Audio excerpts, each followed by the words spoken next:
Unapofika sehemu itwayo katikati, hapo ndipo kivutio kizuri sana cha Bwana kusogea karibu yako.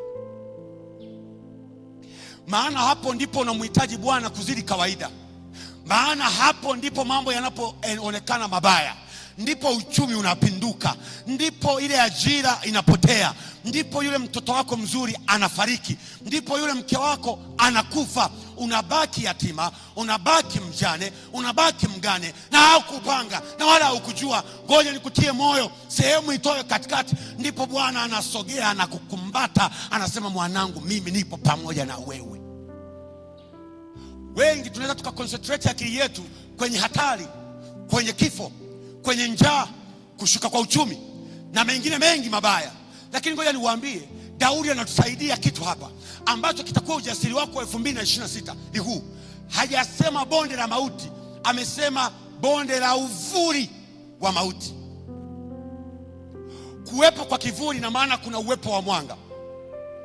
The presence of the light, that means there is a presence of the shadow. The presence of the shadow, that means there is a presence of the light. Ina maana kama kuna mwanga, lazima kuna kitu kinachoweza kupita kama object mbele ya mwanga kizalishe kivuli.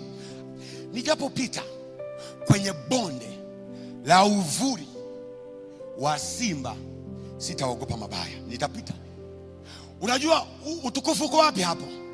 Vyote unavyodhani vinaweza kukuzuru ni kivuli. Hajasema nijapopita katika bonde la simba. Amesema kivuli cha nini? Cha simba. That means what? Vyote unavyoviogopa ni kivuli. Kwani nyie Biblia mnaisomaje? Vyote mama vinavyokusumbua ni kivuli. Kifo ni kivuli, kushuka kwa uchumi ni kivuli, mafadhaiko ni kivuli, msongo wa mawazo ni kivuli, sio kitu halisi. Vyote unavyopambana navyo ni kivuli. Na ndio maana anasema sitaogopa, nitapita. Maana simba haonekani, ila kuna kivuli cha simba. Nani alikwambia kivuli cha simba kinadhuru? Nani alikwambia kivuli cha dubu kinadhuru? Kwa hiyo tunapita kwa ujasiri, maana sio kitu halisi. Halisi hakipo, hakijatajwa kwenye fungu. Vinavyotajwa vyote ni vivuli vya mambo yanayotusumbua. Mtu wa Betheli, usiogope. 26, vyote vinavyotokea ni kivuli cha vitu halisi.